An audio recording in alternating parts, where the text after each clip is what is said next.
So welcome everyone to our ACELG External Speakers Seminar. And today we have the pleasure to welcome Emilia Korkea-aho as a speaker, who is a professor of European Law and Legislative Studies at the University of Eastern Finland and familiar as a scholar to most of you and as a colleague.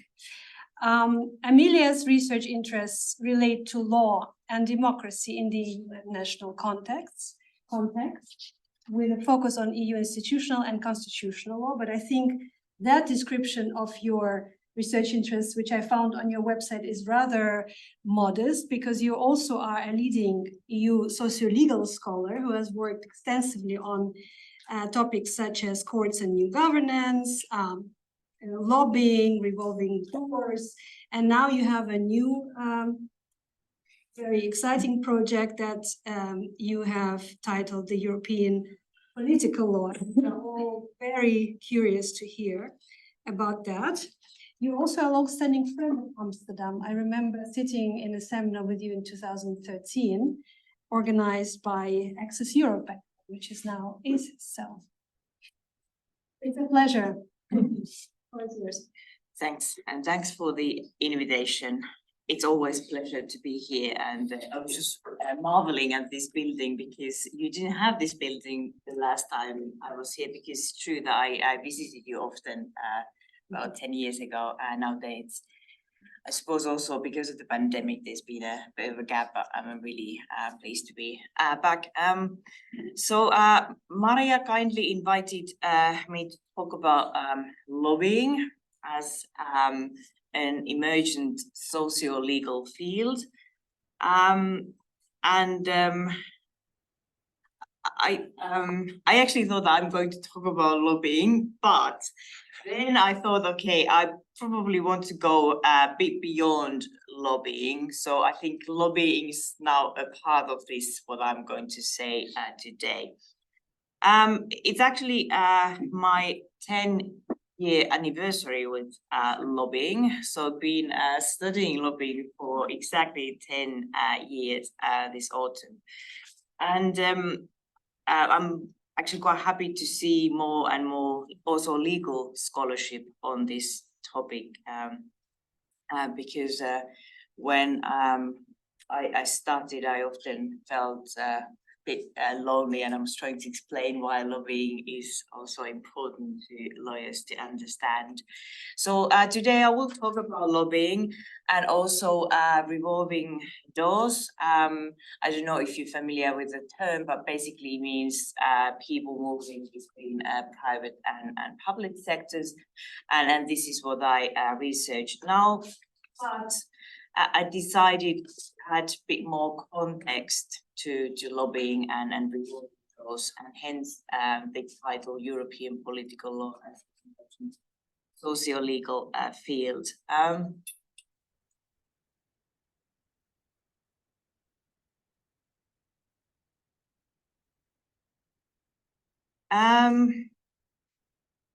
This is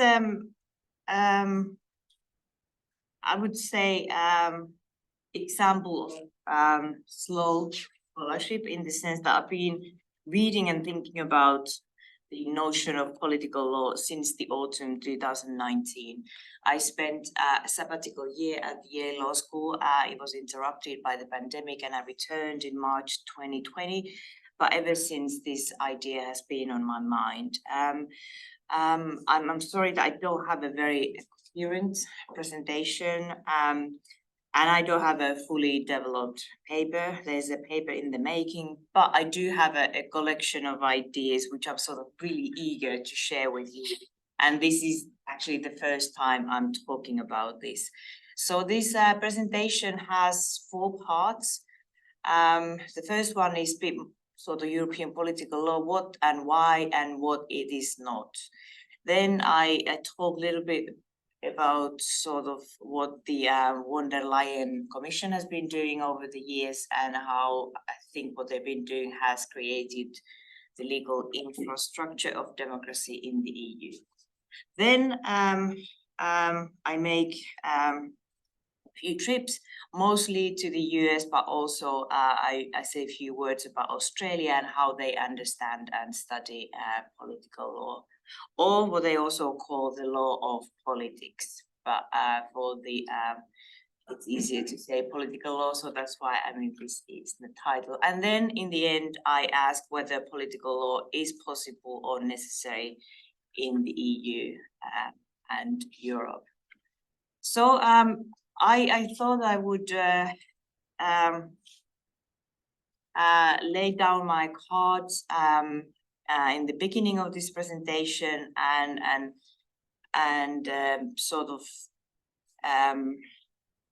say immediately what I think European political law could be. And it has, at least now it has to me, sort of three parts, and it could be articulated and understood as a body of norms that govern the political process. It can be a perspective that considers established legal fields, such as competition law, as sort of potential tools for regulating the aspects of political process. And I think these, especially the second one, is quite prominent in the US. And thirdly, it can be an approach that strengthens legal scholarship with a democratic focus. And this is what Americans often call the law and democracy research. When I was working on this, I had a feeling that this is almost like, one of those scratch cards. I'm sort of trying to reveal the whole picture, but I haven't been able to scratch the whole card. So, that's why I think the picture is still quite unclear, but I do hope that it becomes clearer. So one thing why I believe it has taken me so long to sort of start writing about this or even start talking about is that, I don't know, I've been quite reluctant to say anything about law and politics in the same sentence, because you have that feeling that everything has been said. There's absolutely nothing for us to say about law and politics. Just everything feels slightly cliche and sort of it has been repeated over and over again. And you have, I'm not saying that there's a scholarship where all law is political, but I think you can take that as one sort of extreme. I think there's a sort of this scholarship then, which is a politics of international law, the politics of legal expertise, like Päivi, and I've been working on legal expertise. But so this is sort of the one extreme that sort of the legal system and law, all law in its all forms is political. And of course, then we have different views what political is in this context. So then the other extreme could be then that all politics is legal.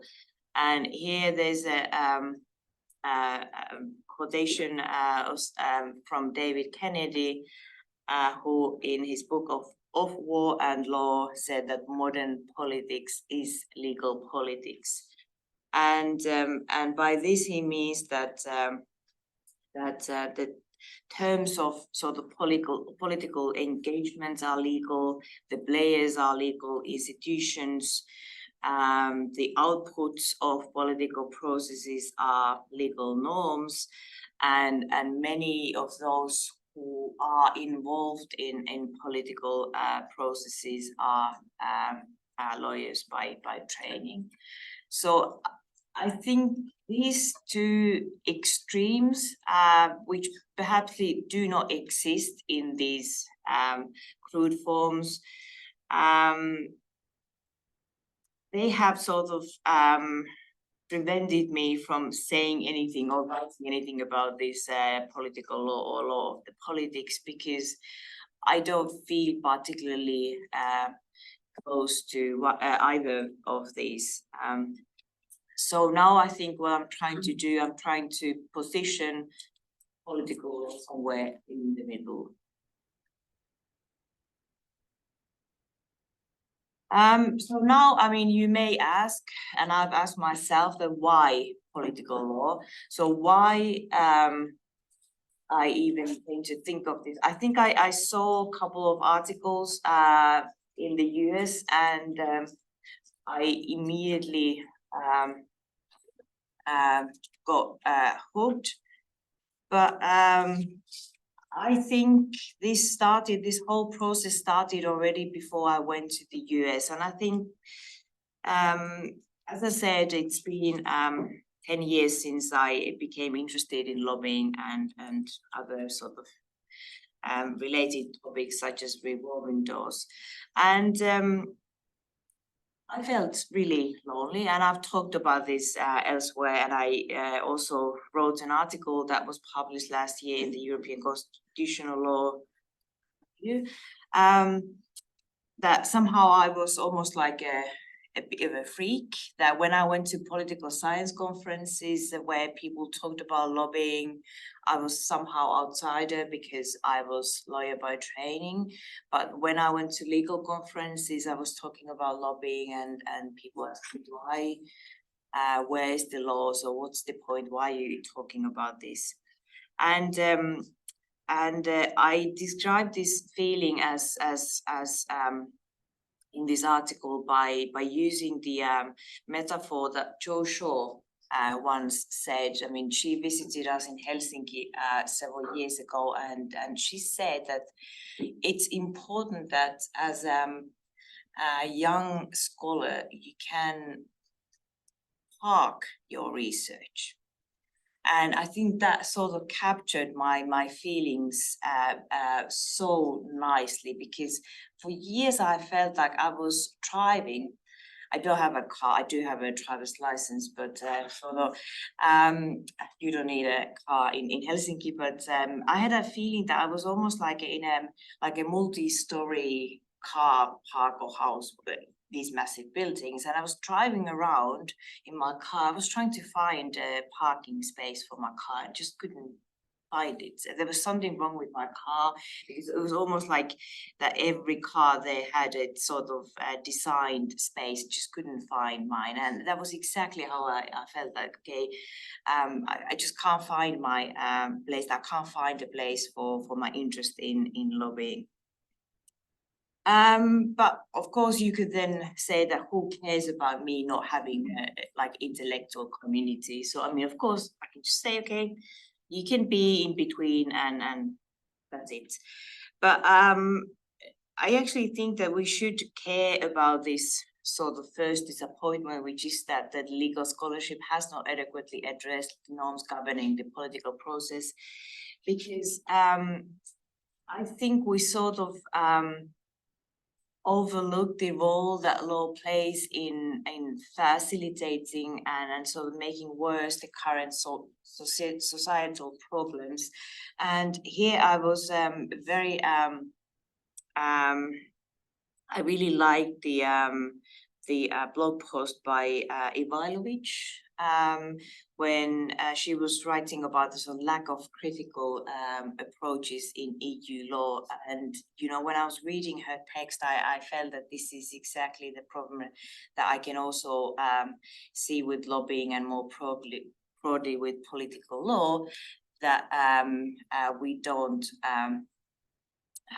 sort of understand the role played by law. Here I use an example. This is, you all know, Emilia O'Reilly, the current European Ombudsman, and she's now coming to the end of her second mandate. So next year there will be a new Ombudsman. But especially revolving doors has been her thing, but she has also, especially in the second mandate, she has written and so talked quite a lot about both lobbying and revolving doors. And she gave an interview to a Irish daily, about lobbying and revolving doors. And I think this is a perfect example of sort of what happens if sort of legal scholarship overlooks certain things, and politics is one of them.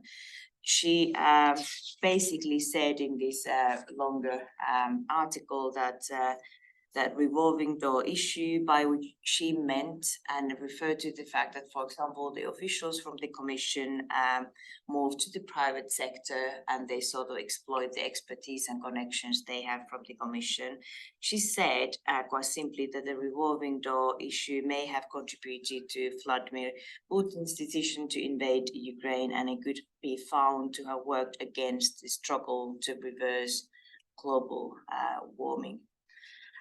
So this is past words, and it remains to be seen whether we can actually trace the development from lobbying and revolving doors to a climate emergency. But I think it's an important example of why it is important that we care about these things. So in other words, I think the lack of interest in political law has hindered our exploration of how, for example, EU law policy contributes to the establishment of what I call like elite safe spaces. So you have these corridors that you quite safely move one place to another. And these spaces provide a pathway for political and legal elites to seamlessly transition into lucrative positions through the revolving door. And because we don't understand, we don't really care, we don't care about lobbying that much, we don't care about revolving doors, I think we don't really see this thing. So this is the first disappointment and the reason why I became interested in political law. The second disappointment is probably closer to you, in the sense that I also think the law possesses transformative power and we have not harnessed it. And I think there's a sort of a bit of a intellectual affinity with the Law and Political Economy project in the US, and then your Center for Transformative Private Law. So as an example, which is then close to my own research, is that I think in many places, countries have interested in regulating lobbying. But it's only now that I've come to realize that we have confined ourselves to enhancing the transparency of lobbying, but we have hesitated to explore how we could improve the level playing field in lobbying. This is something that has also been realized in the US, where Heather Gerken, which is the Dean of the Yale Law School, said that the law there doesn't try to make sure that every American gets a lobbyist. Lobbying reform, how valuable they are, focuses almost entirely on questions of disclosure and transparency. And I think this sort of disappointment with what we do, that, okay, now as a lawyer, I've been interested in lobbying and its regulation for 10 years. And basically, I've just been advocating for more transparency. And I think it's only this year, after 8 or 9 years, I've sort of started wondering, why? Is this really enough that we just want increased transparency about this?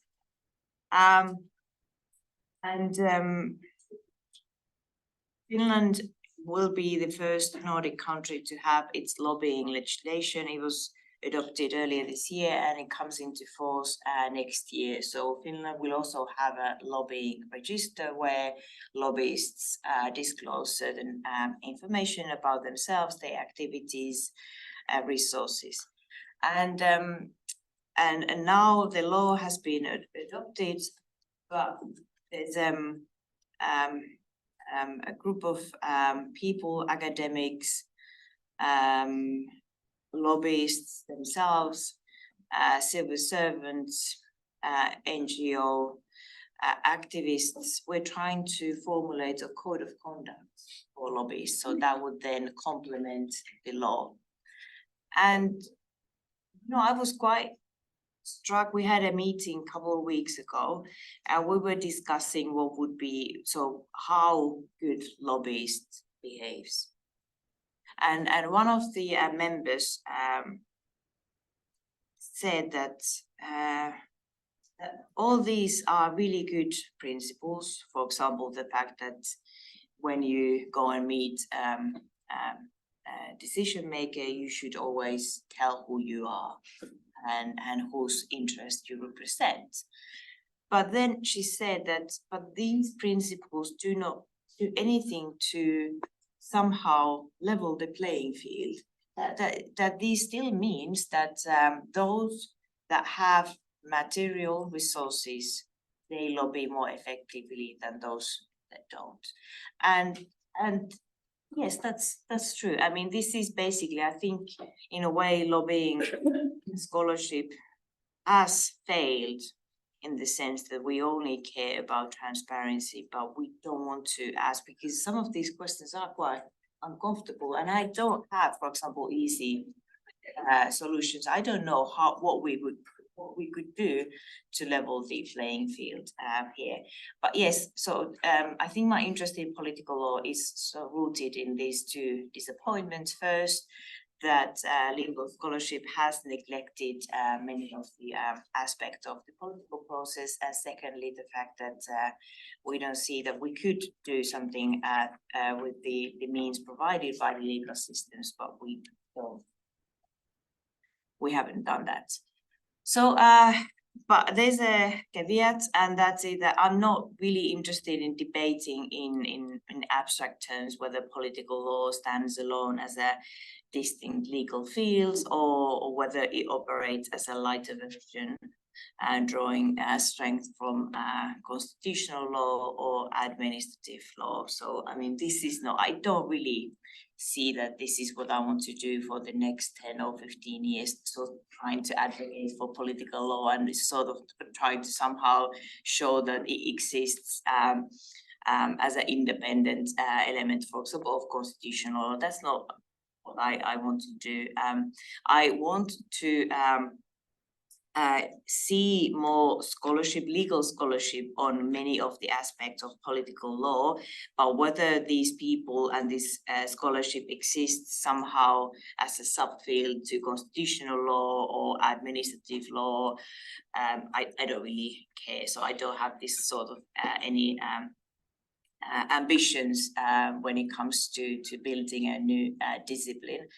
And here I think I sort of agree with Tarupna Kaitan and Steele, because they write an area of law is an intersubjective social artifact that exists because actors of the legal system recognize it as such. So I think that's sort of enough. I want many of the legal scholars, especially EU law scholars, to recognize that these issues matter, but whether it does then create a legal system, this is not really what I want to do. Now I will move to the current affairs, and here I want to just sort of give two observations of what I've so witnessed since one den Ryan Commission came into power. I think there has been a emergence of new norms that quite ambitiously redefine the boundaries between the state, its democratic processes and market entities with a relatively short time frame. When the Commission started, they published the 2020 Action Plan on Democracy, and it has three priorities: free and fair elections, media freedom, and the SLAP directive, which was actually, I think it was accepted last week. So that was a big part of it. Sort of protection of journalists against these abusive lawsuits, and then the eradication of disinformation, especially rules on political advertising. So they've been working through these norms in the past year. And then there's sort of the second part, which sort of characterizes the later years of the Commission. And this is the defense of democracy that was announced on 14th of September 2022. And I think often now when we talk about the defense of democracy package, we come to think of Qatargate, and it seems almost that this package was adopted because of that, but it was already in the preparation before the scandal was revealed in its full extent. And this is also an interesting package. So we have this sort of we want to work on democracy and make sure that it works better, but then we also have that feeling we need to defend it. And this new package incorporates proposals aimed at safeguarding democracies. And especially since the Qatargate in December 2020, there's a proposal that the Commission is currently working on. It proposes transparency requirements for all consultancy providers servicing third countries. And according to the latest news, December 12th, the Commission will publish a directive that requires that all those consultancy providers in the EU that provide lobbying services to third countries, they need to register. But it also, I haven't seen the proposal, none has, but there are rumors that it also means that NGOs working in the EU and receiving money and donations from outside the EU, they must also increase the transparency of their funding, and they'd be particularly upset about this. But basically, there are massive things happening in terms of sort of democracy building, and as I said, especially the last 2 or 3 years has been on this front of defending our democratic institutions. And of course, then outside the Democracy Action Plan and this package, there have been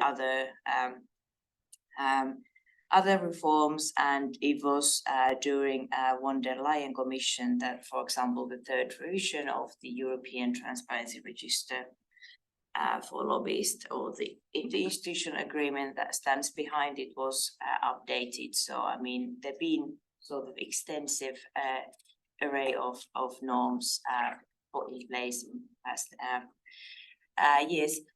So I think these are so important because obviously they uphold democracy and safeguard the institution of liberal societies. But to me, it also seems that I think that the Commission has been less interested in sort of processes that sort of govern how decisions are made.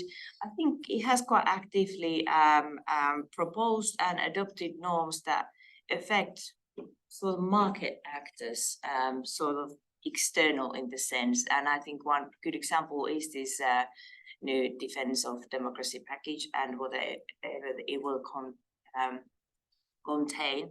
And I do think that the introduction of these new norms will not only contribute to the reinforcing the institutional foundation of democracy. So, for example, how Commission, Parliament, and Council decide, but they also present a marketable potential for law firms to offer services that navigate the complexities of emerging political law norms.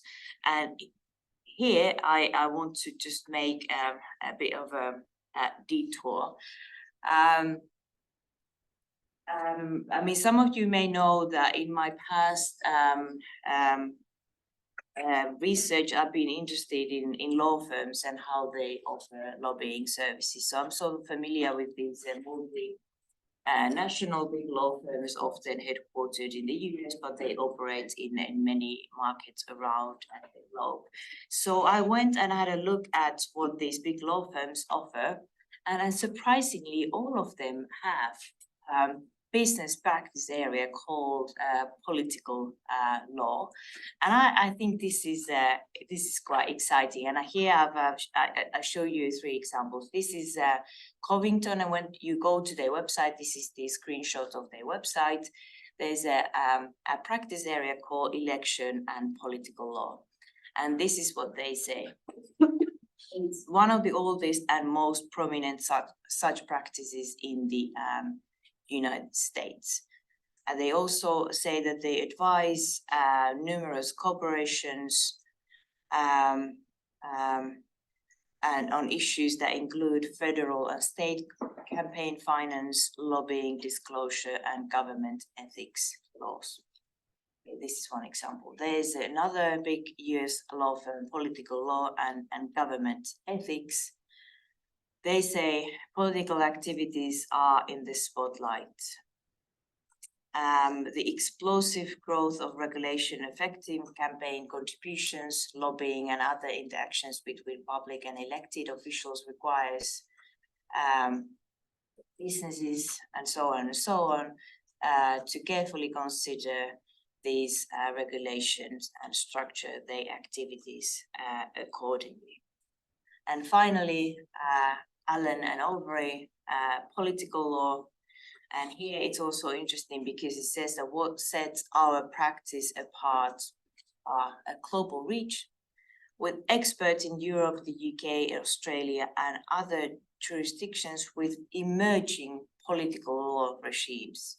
So clearly there is something happening, and I don't know if it's one of the rare examples where you could say that you have a subject that is not taught in law schools, at least in Europe, but it's very prominent in big law firms. I don't know, but I think it's in the future I will look a bit more carefully into these business practices. As you can see, many of the examples now, of course, consider US and the federal and state laws concerning lobbying, campaign finance, gift and entertainment, and revolving door regimes. But I think this is somehow fascinating, and we have this whole world that exists in law firms, and we really don't know anything about that, or we don't teach it in law school. But then I must say that I don't want to give you an example that no one in Europe or in the EU cares about this. And there's a recent book by Antoine Boucher and France Pierre. They talk about revolving doors in France and how people and elite actors move from one place to another, and how that then affects the state and its relations with private actors. And they also talk about sort of the emergence of ethical, transparent governance, and how law firms particularly have spotted that this is a great field, and they can possibly make money. So clearly law firms have noticed this area as an exciting field, perhaps earlier than we have. So now I will, I know I'm talking too much, but I will briefly walk you through the, especially the US field. This is, I think many of you know, Mark Tushnet. He's a comparative constitutional law scholar at Harvard, and this is what he says about political law. I mean, I must say that, I mean, I will also show other scholars interested in aspects of political law. I'm not saying that these people are political lawyers. Perhaps they don't really identify with political law, but I mean, they're written about political law.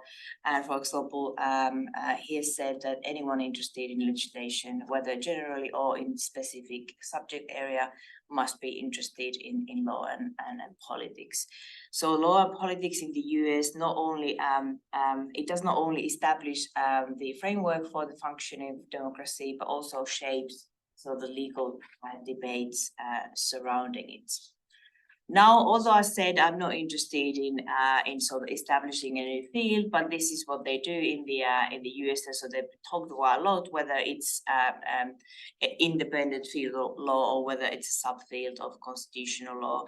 And there's some scholars like Samuel Isakrov from NYU and his colleague Richard Piltz, and they view political law as an undifferentiated domain of general constitutional law. And then there's a professor, Pamela Carlin from Stanford, to her, and she thinks that political law is a form of applied constitutional law. But anyway, I think the consensus is that political law subjects the constitutional principles to the challenges of real-world legal applications. And Kerken observes that political law is a field that takes the pristine principles of constitutional in the US, like the First Amendment, equal protection, and throws them into the down and dirty world of politics. And they all, when they talk about political law, they all really want to emphasize that political law is sort of large. It covers more than election law, because this is also a field now in the US. And most of them admit that it's relatively boring. It's a very technical legal field. It's massively litigated. And so all these scholars say that that we should not only focus on sort of election law, that political law is larger, and there's more than elections there. So does US political law have any sort of pet topics? Yes, they do, and money, in particularly campaign financing, is one of them. So they do talk a lot about money and the donations that different actors can give to candidates. And it's also an area which has been litigated a lot. There's several quite important Supreme Court judgments on campaign financing. So, I mean, this is clearly a big topic among US political law scholars. So this is Samuel Isakrov, a professor of constitutional law from NYU, also a prominent, in my reading, prominent political law scholar, and he's sort of interested in sort of creating a comparison between politics and economy, and trying to see that just as the state has a responsibility to protect the integrity of economic markets, you could also argue that state has a role to sort of regulate and ensure the integrity of politics as a whole. So I think he's quite drawn to these comparisons between politics and economy. But he hasn't really taken it much further. But there's another scholars who have done, especially trying to then look also at the role played by competition law. And this is Lina Khan, academic from Columbia Law School, and now chairperson of Federal Trade Commission. And together with Teach Out, they wrote an important article where they sort of looked at political law and corporations. And I think when I first saw this article, I was sort of blown away. I think because in a way it sort of provided one way of looking at how we could regulate lobbying. Because as I said, I'm sort of growing tired of this idea that we only increase transparency, and their suggestion is that we should think about how we could regulate the corporate size, scope, and industry concentration, and this way we could then also regulate lobbying, because these corporations are massive players in lobbying. So rather than asking them to just increase transparency and say how much money they have spent on lobbying, we could try to sort of level the playing field by also looking at how corporations operate and how big they can become. So this is a really a great article, and if you're interested in the details, I'm happy to send you the article. And they use the term political law to refer to antitrust law, better known as competition law in Europe. And they say that that the sort of rules of competition law should be understood not solely as part of corporate law, but also as part of political law. And this is what they say. I think I will skip Australia. I spent a few months there earlier this year, and they also have a quite vibrant community of people interested in law and politics and law of democracy. And then these are some of the issues that they study. Whistleblowing, which is also important in EU law, media law, parliamentary ethics, and procedure. But I mean, this is not just a US thing. Of course, we can say that Australian scholars have been inspired by the US colleagues, but they also have their own vibrant community. Australia also including New Zealand. So this is Pamela Carlin from Stanford, and I just thought I would sort of say a few words about methodological observations. She thinks that political law is an ecumenical approach because it helps us build bridges with other disciplines. And of course this speaks to me because for years I've done quite a lot of research with political scientists, so I think it's somehow it speaks to me, this idea that this is somehow the ceiling is very high and the walls are wide, so we can invite a lot of people to look at aspects of political law. So this is one thing. Also, when I was reading, especially the US scholarship on this topic, to me it seems that political law, and to be a political law scholar means that you just need to think about how to build and run institutions. So almost like the role of scholar as an institutional architect or designer. And I give you one sort of example which is a bit closer to home. When we think about topics such as lobbying and revolving doors, you can see both in the text of Alberto Alemanno, who's also been doing quite a lot of work on lobbying, especially on sort of good lobbying, but also Emily O'Reilly, the ombudsman. They just want to design a system that would put a bit more responsibility also on companies that lobby, companies that hire former commission officials. So I think in a way, this speaks to the idea that rather than just saying that this is wrong and this doesn't work and this is bad, we should also think about how we're going to build a better system. But I don't know whether this is because this is political law is quite US centric. They like to keep sort of critical distance to courts. They see that they won't solve any of the problems, that rather than trying to litigate and think that it's for the court to solve this, we should think about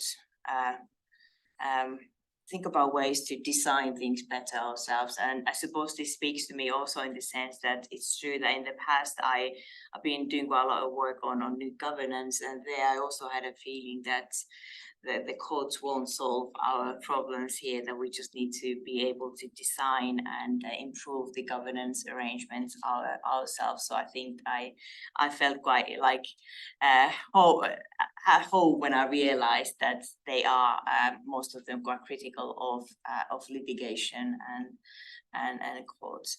I think there's also sort of something bubbling under, and I think this is what I've called the waking up of the sleeping beauty of the public-private distinction. I think this is something that most of us have been sort of grappling with for years, and I think it's particularly difficult for lawyers, and I think this was sort of the underlying theme in the book by Antoine Boucher and Pierre France, and perhaps through political law we could also have a new take on the public-private distinction.